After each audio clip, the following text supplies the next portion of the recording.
Fala pessoal, sejam muito bem-vindos aqui agora na parte da tarde do nosso primeiro dia do primeiro Congresso Brasileiro de Metodologias Ativas no Ensino.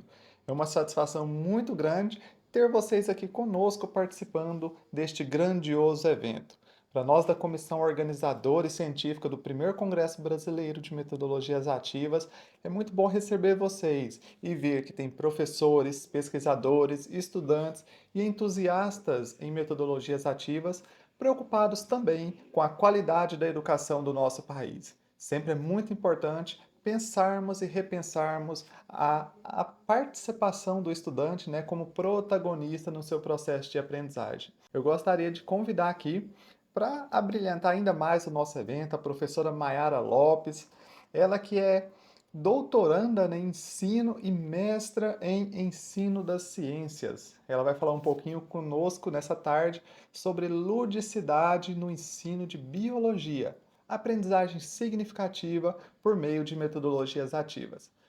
Maiara Lopes, ela é doutoranda em ensino e mestra em ensino de ciências.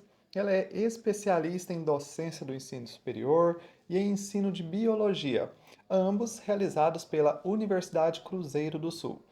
Professora Maiara também é especialista em botânica. É licenciada em ciências biológicas pela Universidade Federal de Pernambuco. É pesquisadora do grupo de pesquisa Educometria, do CNPq, da Universidade Federal de Pernambuco também. É membro da Sociedade Brasileira de Ensino de Biologia e da Associação Brasileira de Pesquisa em Educação e Ciências. Tem experiência como orientadora de iniciação científica. Suas áreas de interesse e de atuação são formação docente, desenvolvimento de material didático, práticas pedagógicas, ensino de ciências, ensino de biologia e metodologias ativas. Então, professora Maiara, seja muito bem-vinda. A palavra é com a senhora. Olá, pessoal, tudo bem com vocês? Começo aqui agradecendo ao evento, primeiramente, né, pela oportunidade de contribuir na formação de vocês e de estar com vocês com esse tema maravilhoso, um tema que eu amo muito. Então, é um prazer estar com vocês. Meu nome é Maiara, sou professora e pesquisadora na área de ensino e biologia. Fiz licenciatura em Ciências Biológicas na Universidade Federal de Pernambuco e atualmente faço parte do grupo de pesquisa Educometria na mesma universidade. Fiz mestrado em Ciências e atualmente faço doutorado em ensino, é, especificamente na linha de pesquisa de ensino tecnológico, práticas e construções curriculares. Hoje vamos conversar um pouco sobre algo que me encanta profundamente, né? A ludicidade como estratégia para promover uma aprendizagem significativa por meio de metodologias ativas. Então, para começarmos, trago para vocês uma reflexão inicial. Então, quero propor uma pequena reflexão sobre o seguinte: quando foi a última vez que vocês se divertiram aprendendo? Que algo realmente fez sentido para vocês? Vivenciarem, fazer experimentos, interagirem de uma forma diferente com o conteúdo. Então, muitas vezes esquecemos que o aprender deve ser envolvente, prazeroso e significativo. Então, eu trago uma questão para vocês. Qual foi a experiência mais divertida que vocês tiveram ao aprender biologia? Pense nisso e coloque nos comentários, tá certo, pessoal?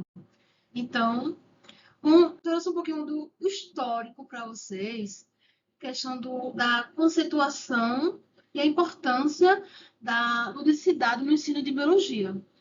Então, ludicidade não é só brincadeira, né? Como muitos dizem. Então, é uma forma poderosa de engajar os alunos cognitivamente, emocionalmente e socialmente.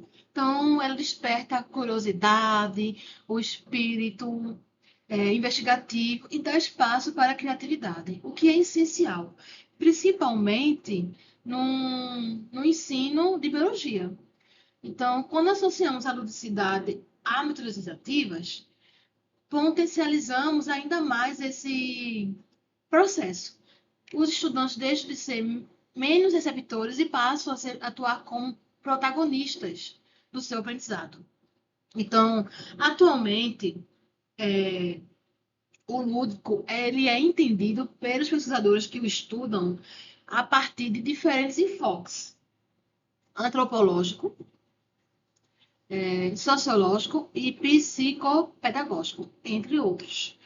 Então, o trecho, esse que eu falei agora, destaca justamente a abordagem multidimensional do conceito de ludicidade, evidenciando que sua compreensão varia conforme diferentes perspectivas teóricas, como a antropológica, sociológica e psicopedagógica. Então, isso ressalta a riqueza do tema e sua aplicabilidade em diversos contextos educacionais. Então, Projet, por exemplo, considera que a própria ideia que se tem de jogo varia de acordo com autores e épocas. A maneira como é utilizado e as razões dessa utilização são igualmente diferentes. Então, ele enfatiza a questão da variabilidade do conceito de jogo ao longo do tempo e entre diferentes autores, destacando que sua definição, uso e finalidade podem mudar conforme o contexto. Então, essa perspectiva reforça a ideia de que o jogo é um fenômeno culturalmente e historicamente construído. Então, trago para vocês também, que é um clássico, tá certo? Em seu livro Homo Ludens, uma referência fundamental no assunto, foi lançado em 1938, que é o Huizinga. Ele considera que o significado da ludicidade inclui também ações e representações realizadas por adultos. Logo, a ludicidade transpõe a linha da infância. E por se tratar de um elemento da cultura, este identifica aspectos sociais. Então, trata-se de uma alternativa importante para o ensino, porém, é importante salientar que, apesar dos jogos, por exemplo, ocorrem em determinados limites de espaço e de tempo e seguirem regras que devem ser consentidas, porém obrigatórias.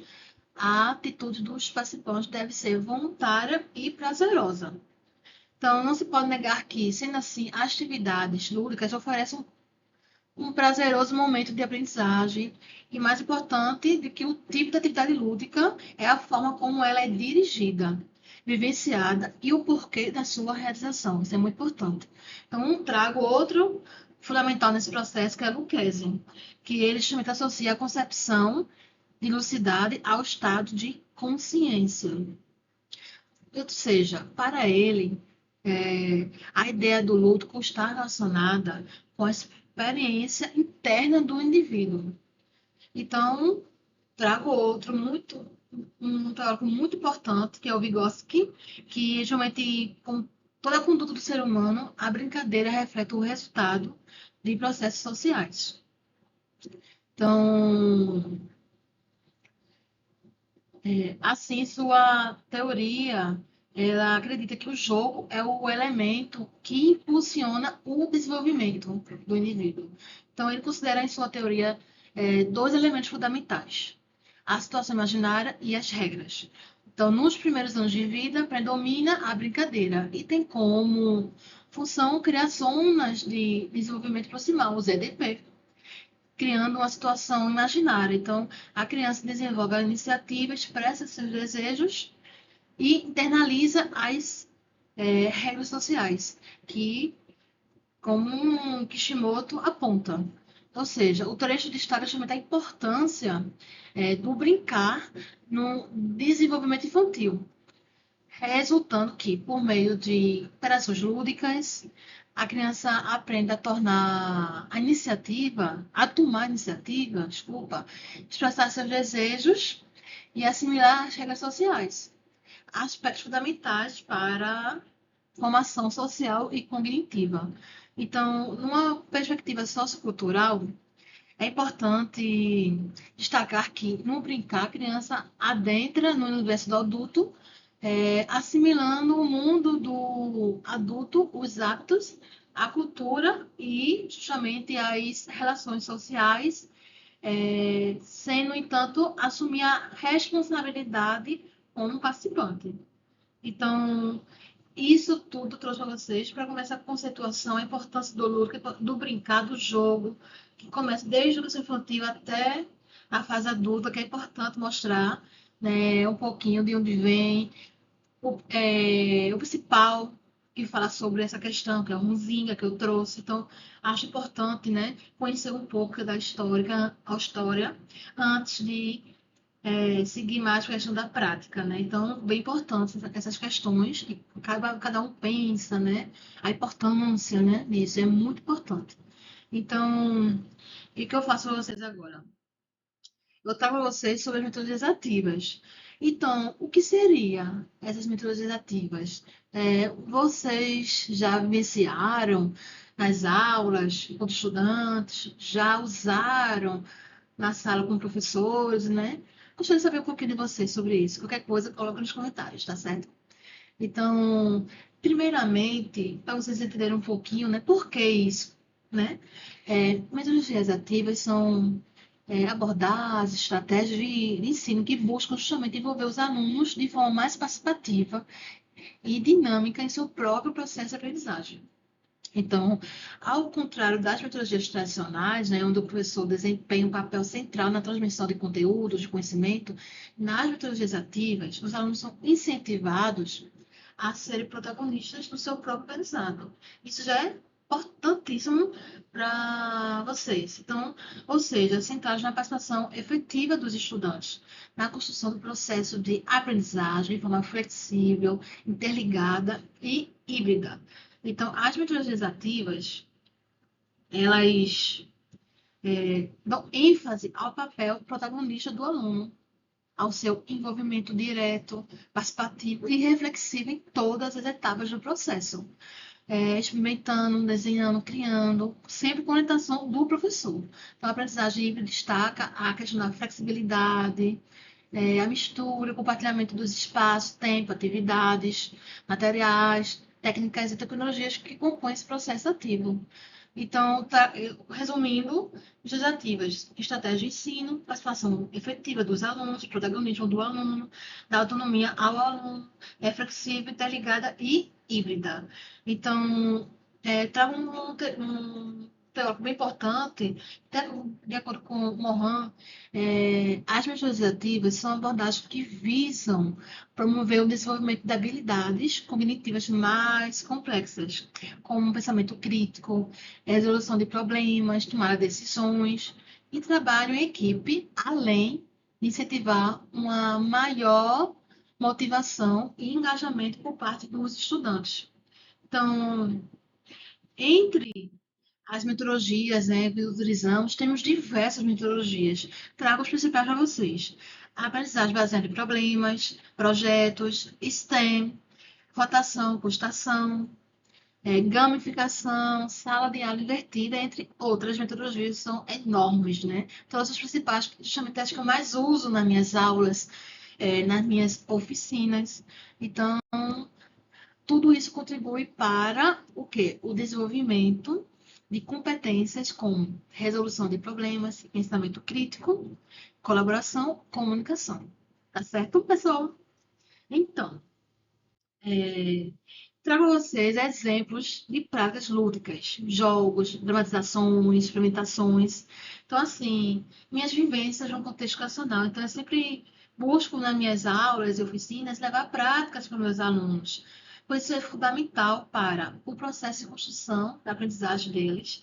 Então, vivenciar a prática através da teoria, isso é fundamental até para o entendimento do conteúdo, colaboração, trabalho em equipe. Então, sempre busco justamente conteúdos mais complexos, como botânica, por exemplo. Eu utilizo muito botânica nas aulas, entre outros conteúdos mais complexos. Também tem a genética, né? Mas sempre, primeiramente, eu estou levando para eles a questão da botânica, conteúdo que é pouco visto, enquanto, assim, eles têm mais dificuldade, né? Então, tento trazer algo mais complexo para tornar-se mais interessante, né? No final das contas. Então, o primeiro que eu usei foi o STEM, que é Ciência, Tecnologia, Engenharia e Matemática. Então, e essa prática, vou chamar de uma disciplina de práticas de laboratório para ensino de ciências, é uma instituição pública de ensino, né? No caso, instituição federal. Então, essa metodologia, ela é muito adotada, principalmente nos Estados Unidos, que é conhecida, né, como STEM. Então, trata-se justamente de uma abordagem curricular transdisciplinar, resultando numa melhor compreensão por parte do estudante de como as coisas funcionam e como as tecnologias podem ser aperfeiçoadas. Então, por encaixar temas de relevante importância econômica para a sociedade, essa aprendizagem auxilia no desenvolvimento de várias competências e habilidades associadas ao design dos projetos, como criatividade, nas estratégias para solucionar problemas, capacidade de pensar, questionar e propor ideias inovadoras e estimular o trabalho em grupo, né? Cooperando, discutindo, resolvendo conflitos em torno das propostas da solução dos problemas. Então, ademais, percebe-se que determinadas metodologias de ensino endossam o STEM, ambiente de aprendizagem. Citando algumas, por exemplo, aprendizagem baseada em projetos, problemas, que você pode usar essas metodologias dentro do STEM. Justamente é o que trabalhos têm. Em relação à aprendizagem lúdica, estudos destacaram resultados positivos do STEM, entrelaçados com abordagens educacionais, recreativas, como jogo, livro, aprendizagem baseada em jogo, gamificação, isso tudo eu usei nas minhas práticas, né? Então, e por que peça teatral? Por que essa ideia? Então, assim, o ensino de ciências continuamente tem enfrentado desafios significativos para despertar o interesse dos alunos. E a questão também efetiva da assimilação dos conteúdos. Então, a inserção dos elementos lúdicos como o teatro representa uma alternativa pedagógica bem importante, capaz de estimular a participação ativa dos alunos, proporcionando uma aprendizagem mais envolvente e significativa. Então, uma praxe mais lúdica, como a proporcionada pelo teatro, é um processo dialético e, consequentemente, dialógico, que envolve sujeitos em ação e relação que se dá no meio, que tem se baseado nas ideias justamente de Vygotsky.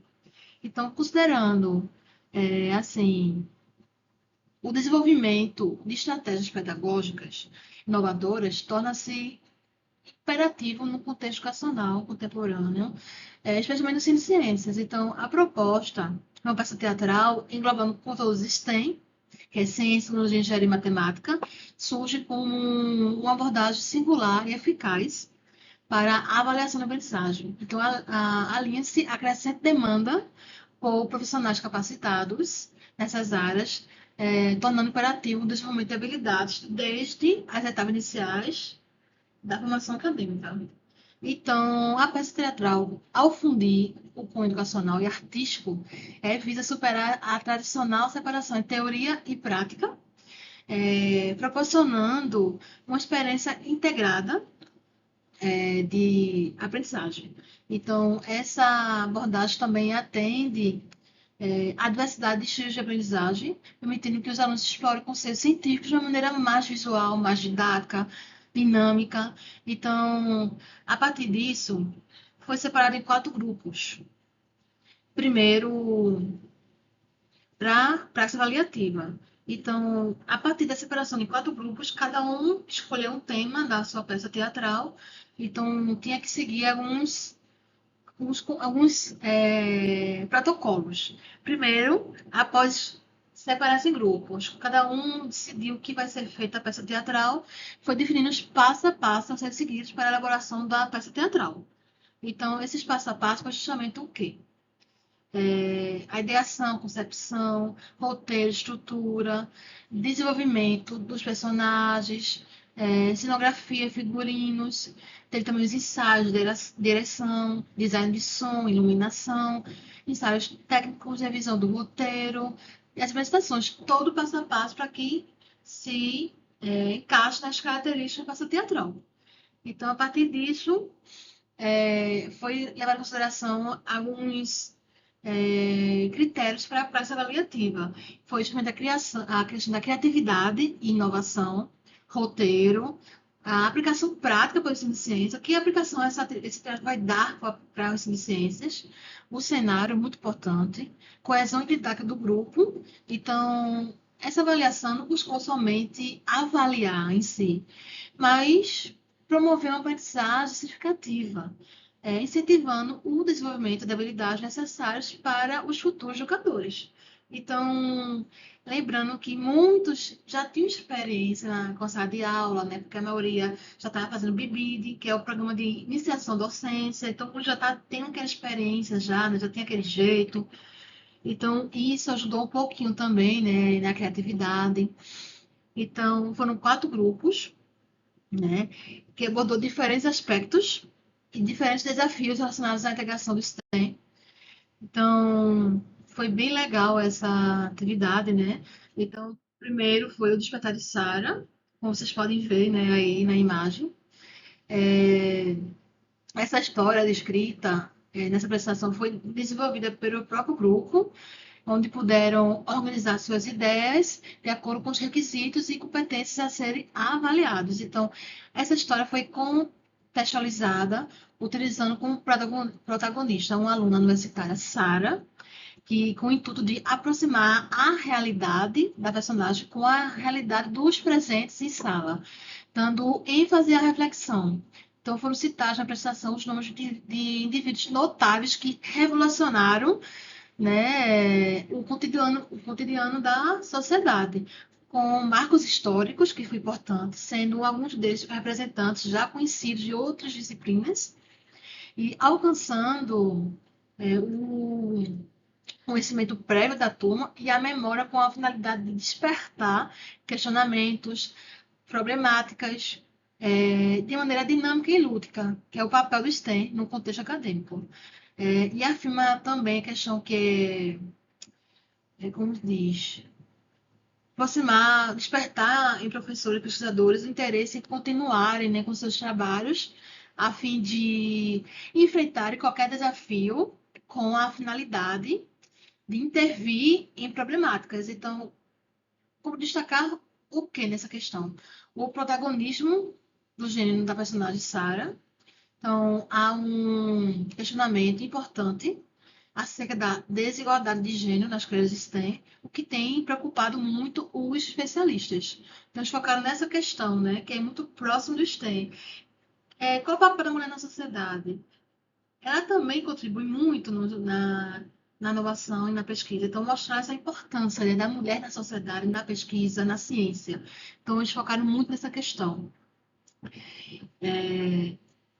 A segunda, e até, inclusive, fizeram até um cartaz de divulgação. Vocês viram no anterior, como esse também fez um cartazinho para divulgar. Então, foi bem legal, bem interessante. A questão da criatividade dos alunos, né? O interesse deles também foi muito legal. Então, nessa aqui, eles buscaram mais algo mais ambiental, né? Também foi de autoria e se inspiraram naquele filme do robô, né? O Wall-E. O contexto retrata a vida na Terra após vários anos que se passaram sob a ignorância e prudência humana, finalizando com corroborar com a deterioração do ecossistema terrestre, infligindo os indivíduos da geração futura um estilo de vida totalmente diferente daquele vivenciado com as gerações anteriores. Então, porém, com a colaboração de um robô que foi capaz de armazenar bastante conhecimento, as personagens vão compreender um pouco de como era a Terra, a perspectiva do robô, né, na visão do robô, nos primeiros anos de criação do mesmo e como a população da Terra contribuiu para a devastação do planeta. Então, a apresentação teve como finalidade também promover a conscientização através da representação de uma terra totalmente devastada por conta de ações antropomórficas e o descuido e desconhecimento das consequências que poderiam ser acarretadas se não houvesse nenhuma ação eficaz referente a descarte de consumo e hábitos totalmente insustentáveis. Então, vale ressaltar a ênfase que é dada às plantas e seu fundamental papel na natureza, né? Atuando na produção de oxigênio, que é o gás, gás que é vital para a manutenção da Terra, né, da vida.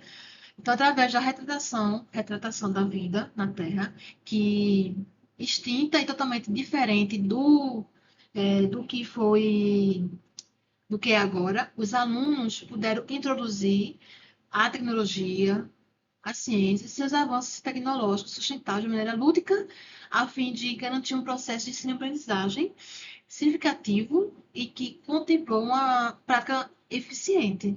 Então, foi bem interessante que eles buscaram essa questão de conscientização ambiental, né? Como a gente pode cuidar melhor da Terra. Então, justamente, deu ênfase nessa questão. A terceira foi a Escola do Futuro, que essa foi bastante cativante porque exibiu a vida de uma professora que, vivendo em 2030, caiu num sono profundo e acorda em 2070. Em uma escola do futuro, ela se vê diante de dificuldades, pois percebe que as metodologias de ensino que se conhece, né, se conta já devasadas, e seu pensamento de que seria uma escola de sucesso completamente obsoleto. Então, na sequência, sua gestora e a equipe da coordenação pedagógica aconselharam a utilizar as metodologias contemporâneas, adotando metodologias ativas e significativas que sejam integrativos no processo de ensino e aprendizagem, justamente com tornar-se mais um ambiente mais interdisciplinar. Então, a professora, após passar por uma situação constrangedora, desmaia e desperta novamente em 2030. Então, com o resultado, ela repensa a sua prática docente, tentando buscar metodologias mais inovadoras para a sala de aula. Então, todos puderam compreender a importância de se manter atualizado e buscar novas formas de construir conhecimento a fim de despertar o novo ensino e interesse dos alunos. Então, aqui se registrou novamente o protagonismo de gênero feminino, tanto na professora como na gestora e na coordenação. Então, foi bem legal, bem criativos. E nessa aqui faz referência a um ciclo que alguns organismos realizam através da liberação de hormônio, né? O qual é produzido pela glândula pineal, que é a melatonina, né? É responsável pela produção da melatonina. A história exibe como a pandemia afetou esse ciclo, com a utilização intensa dos meios tecnológicos a fim de manter entretido. A história conta como isso afetou, né, as relações interpessoais no âmbito pós-pandêmico. Então, nesse contexto, é criado um jogo baseado em STEM por vários profissionais, o qual também envolve a tecnologia da inteligência artificial. Então, o jogo tem como função alertar ao usuário com seus hábitos, como seus hábitos podem ser nocivos à própria saúde e, ao mesmo tempo, ainda intervém com um propósito de bons hábitos na vida daqueles jogadores mais sedentários que não dormem bem, nem se alimentam bem, o que isso culmina em uma noite mal dormida e acarretando alguns problemas fisiológicos, afetando a saúde do organismo. Então, contudo, a história retrata a vida de muitos indivíduos e como isso tem na prática pode ser benéfica, promissora e auxiliadora na vida da sociedade, ajudando no conhecimento sobre o seu próprio organismo. Então, de acordo com as apresentações, foi percebido nos grupos os critérios estabelecidos na metodologia. Então, os grupos apresentaram a questão da originalidade, a habilidade, a criatividade, a inovação, a aplicação, né? Teve uma boa harmonia entre os grupos. Então, eu destaco o Despertar de Sarah e A Procura da Terra. Justamente eles se caracterizaram, né, se empenharam na criatividade, se vestiram, mergulharam nos personagens. Os quatro foram maravilhosos, com destaque do primeiro e do segundo. E a Escola do Futuro e Cardian também buscaram coisas bem atuais, né, que é bem próximas ao cotidiano deles. Então foi bem legal. Trago para vocês o segundo, que também envolve STEM, mas questão experimental. Esse aqui foi na oficina que eu dei, na mesma instituição. Então, o primeiro, cálculo da pegada de carbono. Justamente, no STEM, sempre é importante trazer para os alunos, como for levar uma prática, uma problemática para eles se situarem e, a partir disso, da problemática, surge uma questão alteradora. E, a partir dela que vai ser respondido a questão da problemática, tá certo? Isso aí envolve muito o quê? A aprendizagem baseada em problemas, como eu falei no início, né? Que as metodologias que idossos têm. A aprendizagem baseada em projetos e problemas. Então, aqui é uma prática que envolve conscientização ambiental e estimula conceitos científicos complexos de uma forma sensível e engajante. Então, essa foi realizada, né, na oficina. Então, nessa atividade, os alunos são convidados a refletir sobre o impacto que suas ações cotidianas têm no meio ambiente. Então, a gente parte de uma pesquisa simples, mas poderosa. Como podemos reduzir a pegada de carbono? Então, cada estudante calcula sua própria emissão de carbono com base em hábitos de transporte, alimentação e usos de energia. Então, a partir disso, eles desenvolveram um plano de ação pessoal com metas para reduzir esse impacto. É uma proposta que aproxima a ciência do cotidiano e promove a consciência ambiental de uma forma prática e significativa. Então, essa atividade foi um verdadeiro momento de tomada de consciência.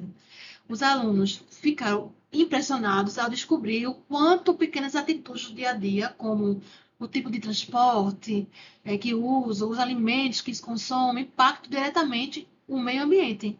Então, a cada etapa, eles se surpreendiam com os números e, mais do que isso, se sentiam motivados a mudar. Então, foi lindo de ver a empolgação dos alunos ao elaborar os planos de ação individuais e alguns até propuseram mudanças em casa, como reduzir o uso de oxonado ou diminuir o consumo de carne, de água. Então,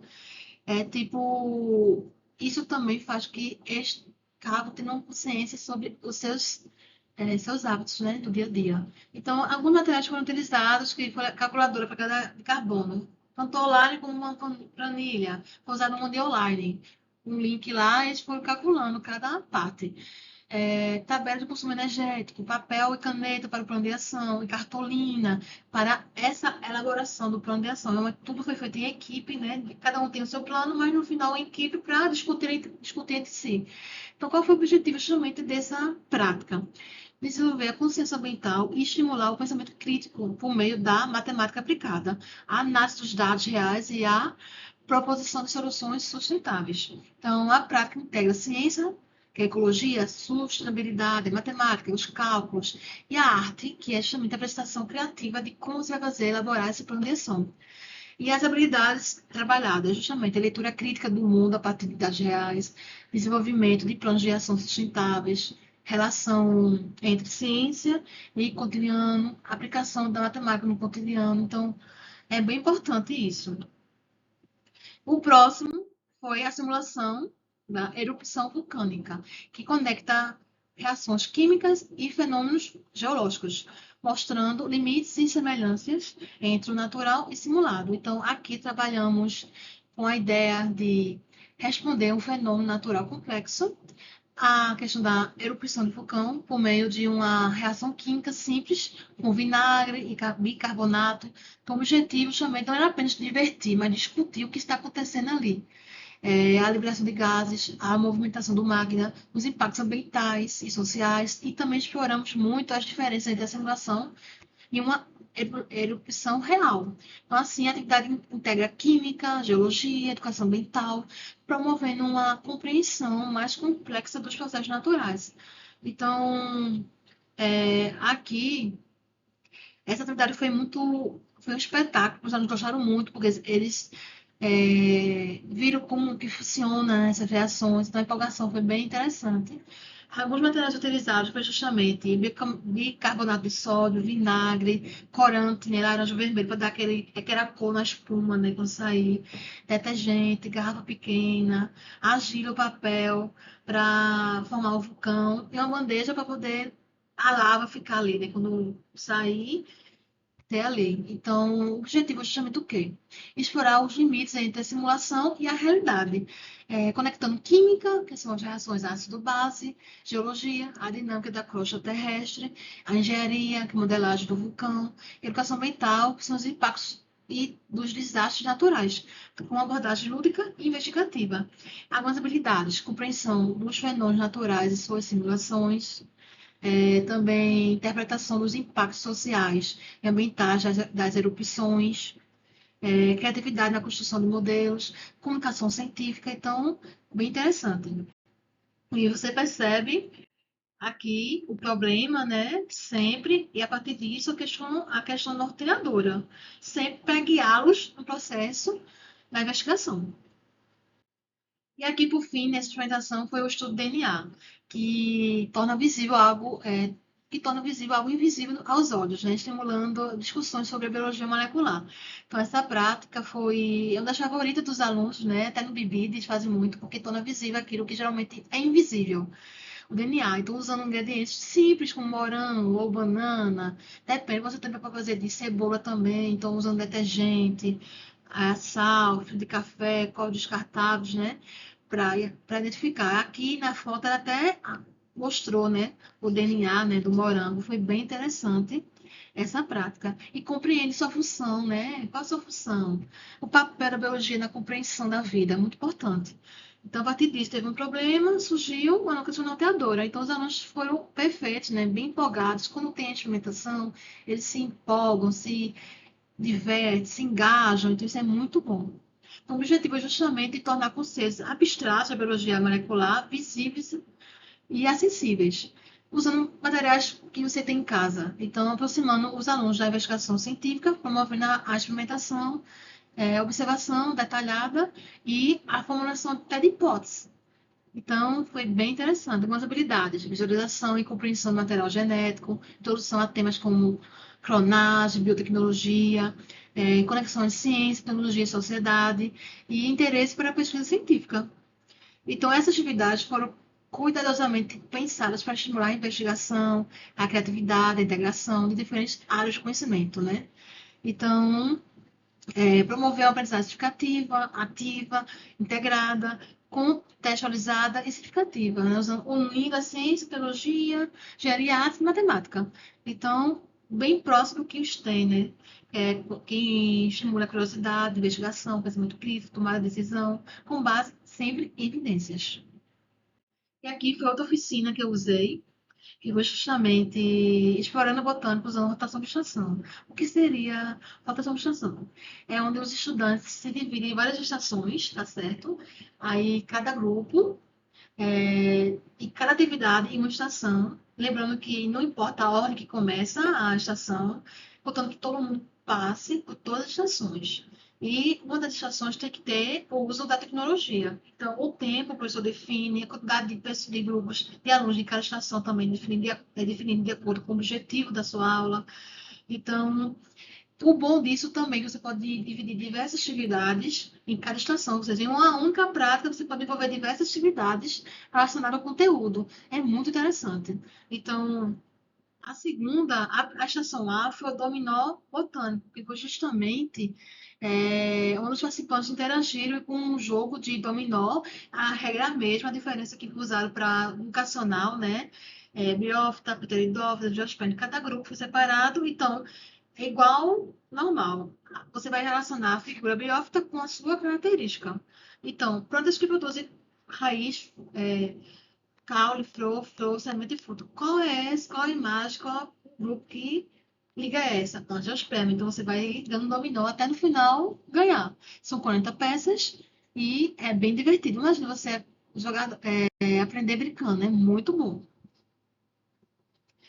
O segundo seria Batalha dos Grupos Vegetais. que aqui a dinâmica se baseia na elaboração do jogo de cartas, que usa matérias bem simples, né, também. Então, o jogo se inicia com a separação de grupos e a organização de cartas no quadro. Cada grupo apresenta um grupo vegetal e tem a missão de selecionar e responder as perguntas cascadas sobre o grupo correspondente. Então, todos os grupos recebem números iguais para as cartas. Então, após selecionar uma carta, a pergunta deve ser lida em voz alta para toda a turma. Em seguida, o grupo se reunia para chegar a um consenso e apresentar uma possível resposta para os demais alunos. Cada pergunta respondida corretamente possui uma pontuação que depende do desempenho do grupo. Então, por exemplo, ao responder as cartas, os alunos podem alcançar pontuações como 5 pontos para cada resposta certa na primeira tentativa, 3 pontos se houver necessidade de uma segunda tentativa e 1 ponto se o grupo optar por recursos, como é a dica do professor. Então, a partir da primeira rodada, os integrantes podem optar para a carta surpresa, que possui uma pergunta com maior grau de dificuldade e benefícios da equipe, como o poder de retirar pontos de outros grupos ou deixar um grupo sem jogar na outra partida. Então, é bem interessante. Então, eu estava você alguns exemplos aqui. A carta surpresa e cada grupo tem as cartinhas Briófita, Pteridófitas, Angiosperma, Gimnosperma. Então, bem interessante. Aqui é um exemplo de um grupo, de uma carta surpresa. Como se chama o gameta masculino da gimnosperma? Então, aqui no caso seria retire 2 pontos do próximo grupo. Então, isso faz com que eles se interajam, né, mais na prática. Então, aqui, por que as pteridófitas dependem de água para a reprodução? Aí já é uma carta normal, né? São exemplos que eu trouxe para vocês de cartas, de perguntas, no caso, né? E a estação C, eu trouxe o Kahoot, que é um aplicativo, né, que tem 9 questões, sendo 5 questões de múltipla escolha, com duração de 60 segundos, e 4 questões envolvendo verdadeiro ou falso, com duração de 30 segundos. Lembrando que as de múltipla escolha variam 60 segundos e verdadeiro ou falso será 30 segundos. Então, ao final da rodada, o ganhador ganhava um brinde, aumentando o interesse e a motivação dos participantes. Além do mais, contribuíram para uma abordagem de aprendizagem lúdica, com um processo educativo atrativo. E na estação, aqui é um exemplo para vocês, né? Que são planos vasculares. Tem aqui a alternativa e aperta. Lembrando que quanto mais rápido você apertar, mais você fica no ranking, né, na frente. Esse é outro exemplo de questões de verdadeiro ou falso. Vou dar para vocês. E aqui já são D. É o bingo vegetal. Então, assim, é igual o da gente faz, só que a diferença é que é o mais conteúdo educacional. Então, o que seria justamente aqui? Os participantes jogam bingo utilizando 6 carteiras com perguntas de 1 a 21 e cada estação tem a proposta de abordar aspectos específicos da botânica, proporcionando uma experiência abrangente. Então, tem uma pergunta: qual a importância da reprodução sexuada nas plantas? Então, você vai ver se tem a resposta, se tiver, você marca, se não, você não marca um xizinho.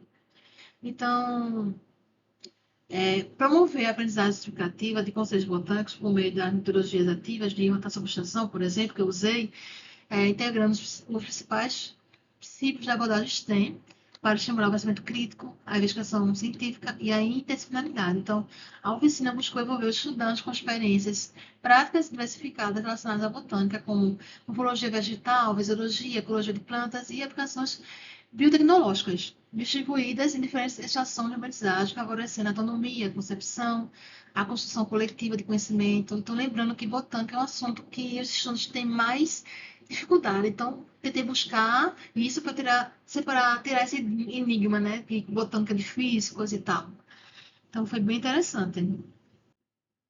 E, por último, essa aqui é a Batalha dos Biomas Brasileiros, que eu trouxe, né, uma outra oficina para os alunos da mesma instituição, foi feita isso. É o mesmo esquema do anterior, de cartas. A diferença é que usei botânica, que era o mesmo esquema de regra do jogo, tá certo? Vou dar para vocês. A carta surpresa, qual a importância dos tios voadores da Amazônia? Retire 2 pontos do próximo grupo. Então, o mesmo da a outra que eu usei na estação, só que dessa vez foi uma oficina somente dela, né? No caso, eu escolhi os biomas brasileiros. Então, eu trago o quê? As possibilidades para vocês, que que seria o quê? A implementação da ludicidade no ensino de biologia apresenta diversas possibilidades e desafios. Eu trago primeiro o que é as possibilidades. Entre as possibilidades, destacam-se justamente o aumento do engajamento dos alunos, a facilitação da compreensão de conceitos abstratos e a promoção de uma aprendizagem mais significativa por meio da interação e do protagonismo juvenil, estudantil. Então, estratégias como jogos, dramatizações, simulações, experimentações permitem conectar a teoria à prática, tornando os conteúdos mais acessíveis e motivadores. Por outro lado, nem tudo são flores. Os desafios incluem o que? A resistência de alguns professores e instituições em adotar metodologias não tradicionais, a necessidade de planejamento tão adequado para garantir que as atividades lúdicas estejam alinhadas aos objetivos da aprendizagem e a limitação dos recursos materiais e o tempo disponível para a sua aplicação, que é bem, né, complicado. Então, é fundamental que os educadores busquem um equilíbrio entre ludicidade e o rigor acadêmico, integrando essas estratégias de forma estruturada e eficaz. Então, para encerrar, eu deixo o convite para vocês. Vamos usar um pouquinho mais? Vamos abrir um espaço para a ludicidade, para o erro como parte do processo, para o engajamento, para o protagonismo dos nossos estudantes. Porque ensinar biologia é importante, ensinar a viver com curiosidade, encantamento e senso crítico. Então, eu trago a vocês uma reflexão. Como a ludicidade pode ser um catalisador para criar uma geração mais engajada em biologia? Pense nisso, coloca nos comentários o que achou, essa reflexão, a outra inicial. Fico grata, tá certo? A interação de vocês, se vocês gostaram. Então, muito obrigada pela escuta, atenção, pelo carinho. Se quiser trocar ideias, experiências, ou apenas conversar mais sobre o tema, estou nas redes sociais, como @profamaifreitas2, tá certo? No Instagram. E agradeço também ao evento pelo convite, novamente. Um grande abraço a todos.